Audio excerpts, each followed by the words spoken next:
So this presentation is a little bit different and a little bit sort of a work in progress. I've not sort of presented on this before, but I thought it might be sort of something a little bit interesting and something a little bit different for Brown Bag.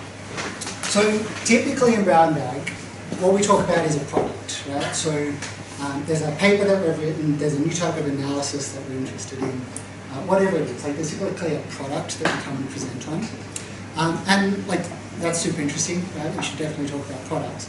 What I wanted to talk about today was a little bit more about process, right? Phil? So the reason I want to talk about process is that we sometimes sort of overlook how we do things. But in a lot of ways, the process is as much as interesting as the goal, right, as the objective. And so I wanted to talk about one of the processes that we've used as a team. We had really good success with, we've had some failures with, but we've really enjoyed, and so I wanted to sort of talk about the process. So I'm going to start with talking about the product, only as an introduction to talking about the process. So the product, right?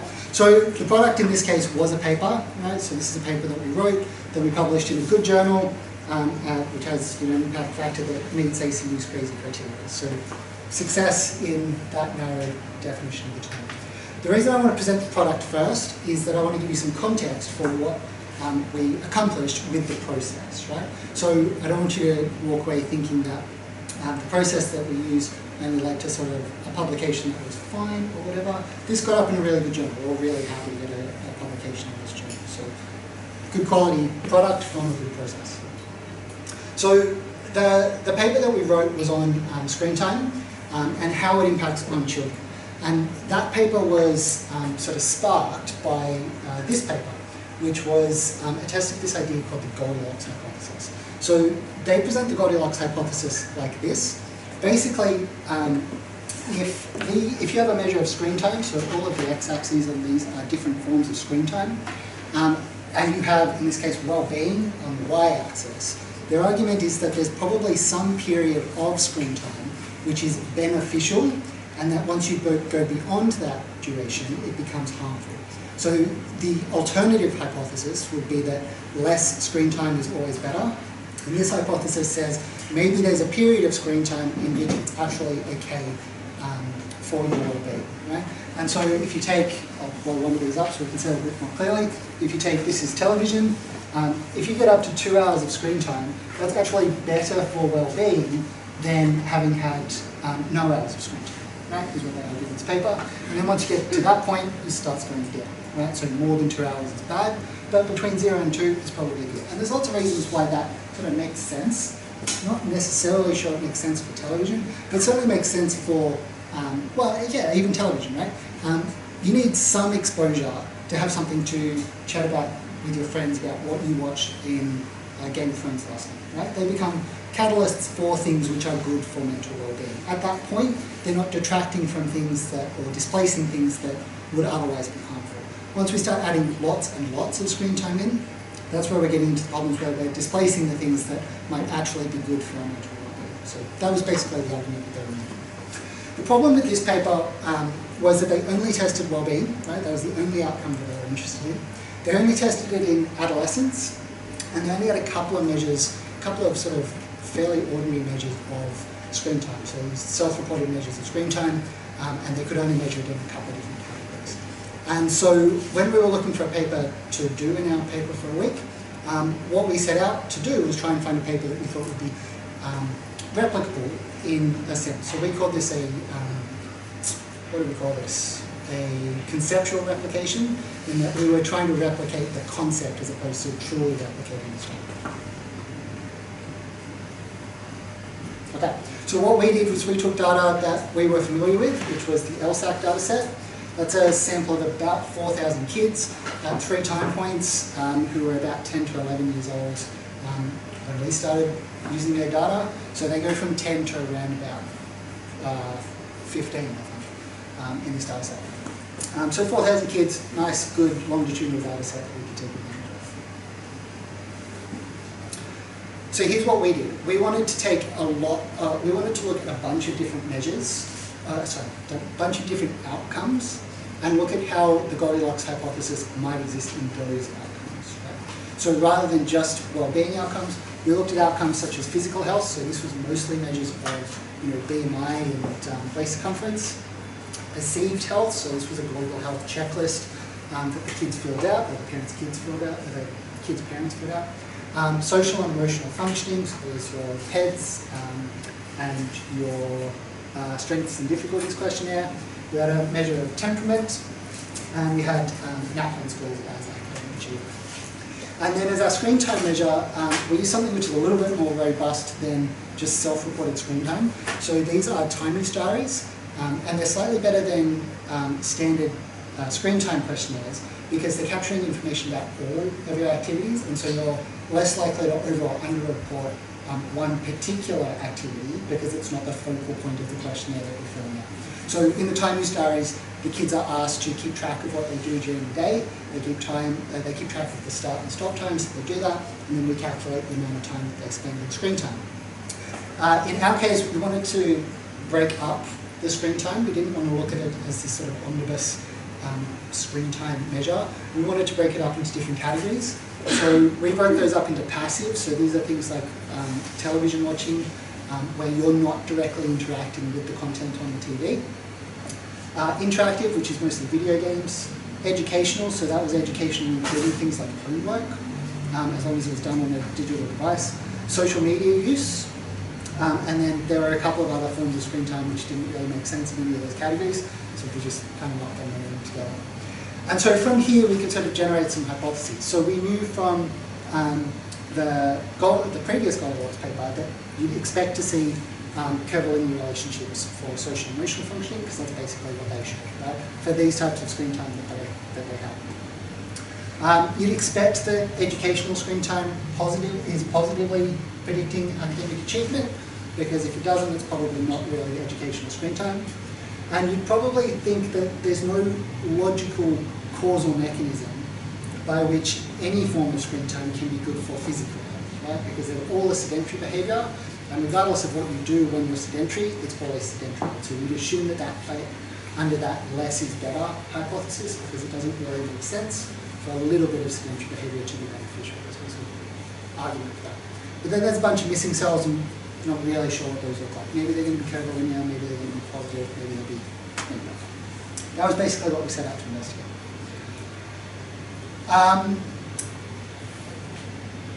That's a lot of associations to test. Very difficult to display information on lots and lots of statistical tests.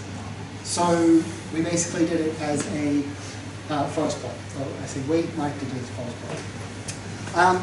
Before we go any further, I'll talk you through this so you don't have to sort of work out what you're looking at. But before we go any further, I think it's really important to point out that the effect sizes that we observe here are really, really tiny.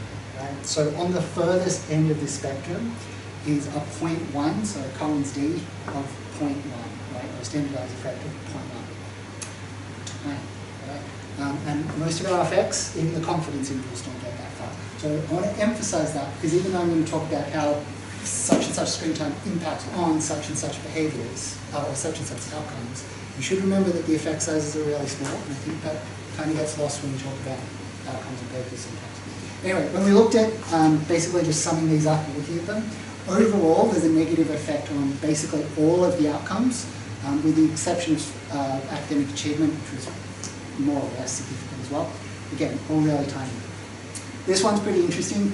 So educational screen time is positively associated with school achievement, which is great, it's kind of what we expected, and associated with persistence, which was part of the temperament measure, but it has no negative side effects, right? So there were no negative impacts on physical health, for example, for spending time in educational outcome. And that's really interesting because you'd expect physical health to always be impacted by being sedentary, and that wasn't the case here, so that was interesting. Interactive, so this is basically playing video games, also fit with what we'd seen in the literature before, which is basically that interactive video games has some positive impact on educational outcomes because you are interacting with the content. So you're reading content that's on the screen, you're making decisions, you're using critical thinking skills, and so that ends up being positively associated with school achievement, but negatively associated with basically everything else, right? So these kids had more problems on the strengths and difficulties questionnaire, They had lower perceived health, a worse BMI, all those sort of things. So interactive screen time, possibly good for education, bad for basically everything else. Passive screen time was bad basically across the board, which is, again, consistent with literature. And social media is this sort of mixed bag, mostly impacted on things like strength and difficulties, which is things like their social emotional outcomes. Again, kind of makes a lot of sense, right? These are all linear effects, right? So far we were just fitting the those straight line models. This didn't give us a lot of confidence, though, that if the effect sizes are this small here, how hard it's going to be to observe curvilinear effects, right? And that's basically what we discovered. There are only a few instances where we observed significant quadratic effects, and part of the reason for that is that if you go back and look at the original Goldilocks paper, they drew their graphs like this, with the scale really nice and zoomed in, so you get a nice curve. And when you draw them on the full scale, it looks like a straight line. So, not great, right? So even though we did observe some curvilinear effects, it's worth remembering that the difference between sort of the positive point and the 0 point, really small. Right? So probably not all that meaningful, basically. So that was the paper that we came up with. So the sort of takeaway from that paper for us was that the type of screen time is a really important thing here. So you shouldn't just look at screen time as this single item measure, because it doesn't really make any sense. We need to break it up into the different categories in order to meaningfully interpret it. But we also shouldn't get too stressed out about it because the effect sizes are okay. That was the paper, right? Product done. Let's talk about process. So the idea for this is Phil's fault, as most things are, because Phil sent around an article written by some scientists. I tried really hard and I couldn't find the original article. I'm pretty sure they were these Chinese scientists who'd done exactly this. They decided that they were going to write a paper in a week, and they'd written a great blog post about why they did that and how they did that. And Phil sent it around as a, oh, isn't this an interesting kind of thing? And it became, well, why can't we do that? We're all capable, why can't we book out a meeting room for a week and work on a paper? And so that's where this idea came from. And we've sort of evolved it since then, but we still sort of follow the basic principles that this other group laid out. There's now groups that do papers in a day, which is very ambitious, and I don't think we'll ever get that far. But paper in a week is a good starting point. So, like I said, I tried really hard to find the original blog post because I remember them having some really nice, well laid out rules. But I couldn't find it, so I've had to guess. I'm pretty sure these are the same rules. So, the first was that you needed to pick a paper that had a premise that was simple. You didn't want to pick, the paper that's going to win you the Nobel Prize because you're probably not going to write that paper in a week. A simple premise doesn't mean that the paper is unimportant. We think that the screen time paper that we wrote is important. It's getting cited well, so other people seem to think it's important. But it needs to be a simple paper rather than the most complex paper you're going to do. You need to pick data sets which have known quantities, right? So we picked the LSAC data set because that was the data set I used for my PhD. I'd already processed the time use diaries and knew all of the sort of caveats and weird things about that data set. We weren't going to go and choose a data set we've never used before and have to learn all of the documentation for this data set in a week on top of trying to analyze it as well. So pick a data set that you know. This is a mistake we've made in some of our other papers when we've tried to do this before, so definitely try and stick with data sets you know. Pick methods that you are familiar with. So we basically fit linear regression and quadratic regression for the paper I showed you just before. There's a little bit more to it than that because we had multiple waves of data and yada yada yada. But this was not the most complex statistical models that we've ever fit. This was a reasonably straightforward analysis.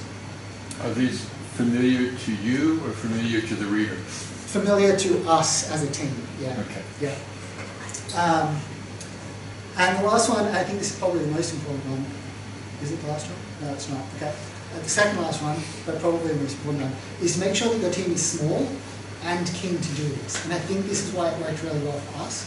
when Phil sent around this idea and it started to gain traction, we were all pretty excited to try this, right? We all thought this is a good idea. We can get a paper out quickly this way. It'll be a fun sort of thing to try. So we were keen to engage in this. And we were a small team. This would be impossible with a team more than sort of 5 people, because you just have too many ideas getting jumped around. So this is a small team thing, and they need to be eager. If you're twisting arms to get people to do this, then it's not very going to work. And one rule which I don't think was in their list, but we kept in ours, was that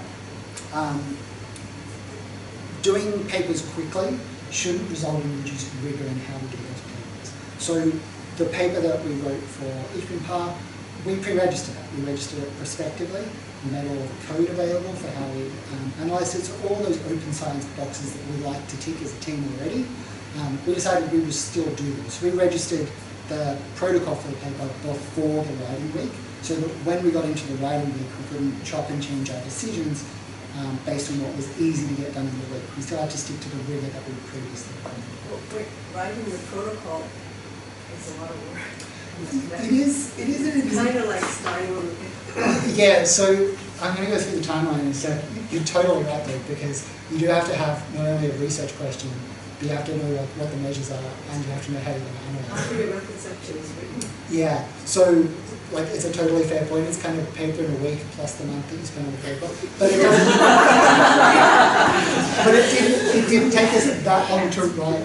It didn't take us that long to write the protocol, and it's a good first step, because if you arrive for paper in a week not knowing what the paper is, you're probably in trouble. You spend a week trying to work out what the paper is. But yeah, you can't imagine that. Yeah. I think that's like true. I mean, the protocols with the templates are pretty quick, right? We've definitely gotten better as well. Yeah. I mean, they're reasonably formulaic, but you do need to know what's going into the protocol, which again comes back to the known data set. Like, you need to know the data. Okay, so this is what the timeline is. Because our team loves checklists, this has since become a checklist. So I've taken things out of the checklist that we use for papers in a week. So there's before the week, right? So well before the week. This was probably the hardest thing to do, which is to book out a week in the calendar in which you can take no other meetings, right? We didn't actually achieve that the first one. Phil and I, how you got out of it, Mike, but Phil and I still had to go to the Christmas party. We didn't stay for a super long time, but we did still go to the Christmas party to be good citizens, and then we went back to our room and continued writing. But booking out a week, yeah. The thing that you've forgotten here is that you have to know the research area fairly well. Yes. Because if you had to do a substantial literature review to look at the area, that would blow out your week. Absolutely, agree. Yeah. And this is why it probably works best for... So that should be part of your rules. Yeah, I agree. I'll go on to that actually, yeah. I will say in health, where we publish most of our papers, introductions, which include our sort of literature review, are usually no more than 4 paragraphs. And so we don't do really big, long introductions to literature. So yeah, we get away with a little bit more than that. But you're right, you do need to know the topic area. We couldn't have written a paper if we'd never researched screen time before. Yeah, absolutely. Draft the protocol, which is what we talked about before. That does require a little bit of going in the circles, so we try and get that done quickly. And then making sure we actually have a data set, as silly as that sounds.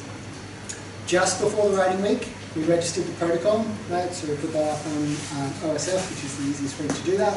We set up a repo for sharing code and things and making sure we have systems in place for us to get things done. And that included making a backlog of tasks from the protocol. So we use Asana for all of our task tracking, and this is one of the, this isn't the HPMPAR paper, it's a different one, but this is one of the papers that we wrote. You can see there's a backlog here. So we went through the protocol, created a list of all the things that need to be done in order to finish that protocol. They all start in the backlog, and then the tasks all move from left to right. So we basically, as a group, just go in, work out which task we need to move across next, and keep moving forward. And this keeps us all on the same page as we're working through. This is what we accomplished during the week, and like it's reasonably obvious from what we've been talking about now, but we had to prep the data set. We had to do all the data cleaning, all the time history processing, all that sort of thing. analyse all the data, generate all the figures, and write a full manuscript. And that's what we did in a week. So part of the reason that we did this was we wanted to know, like, could you do this in a week? And the answer was, yeah, you can. And then after, our team was quite big on retrospectives, or navel gazing, I guess, and that was what we did here. So we went back through and we looked at, like, how did we go? What did we do wrong? What did we do right? And that's how we ended up with these checklists for doing this in the future. That's not where I thought this was going. So, like, why am I telling you about this? Right? Partly it's because I thought it'd be an interesting thing to chat about when we go back. Right? We don't often talk about process outside of sort of statistical analysis, and I'm a process guy. I think process is really interesting. So that's part of the reason why I want to tell you about it. The other reasons are that writing a paper has all of these inefficiencies built in, especially writing a paper as a team, that we can get around if we do things in a more collaborative way. Right? So there's a term in computer science called embarrassingly parallel, because computer scientists are really blunt, and when two tasks could have been completed together but are done in sequence, they call that embarrassingly parallel. And most parts of writing a paper are embarrassingly parallel. Once you know what the methods are, someone can write the method while someone does the method. Someone can write the introduction while the results are being written. Those things don't need to be independent of each other. And so most parts of once the results are generated, there's plenty of time to create the figures, and people can create figures while others write results, and so on and so forth. And so a lot of those processes are easy to parallelize, and that's one of the advantages here. We've all sent papers that we've been working on as a team, where we've been doing 90% of the work, and then we've sent it to co-authors, and we've waited 2 weeks to get their feedback, and their feedback has changed the analysis, which has meant you've had to change the manuscript, which has then had to go back to your co-authors, and so on and so forth, right? That just doesn't happen when people sit in a room and they analyze data together, and they write things as they go. Right? So you remove all of these like weird delays, those sort of wide open delays that come in from having a scattered approach or a distributed approach to writing papers. And so this kind of eliminates that, which is really cool. I've written about this a couple of times for other things, and I've always described this as easily the most collaborative experience I've had at here. And I've had lots of collaborative experiences now, because everything we do is in a team, right? I play and Ahead of the Game and all of the big projects that we've run, I've run as a big collaborative team effort, but they all sort of pale in comparison in terms of collaboration to sitting next to Phil and watching him write our code while I'm writing the methods, right? And this back and forth that we can have about how we're going to describe what he's doing in the paper. So I found this a really fascinating way to get to learn how others work, to get to watch Mike generate his amazing figures as he's going through and give immediate feedback on, yeah, actually maybe we should change the alpha values to make the significant effects a little bit clearer. Things like that, where we could just get straight into it. I could see how he processes as he works through it. And I picked up a lot doing that.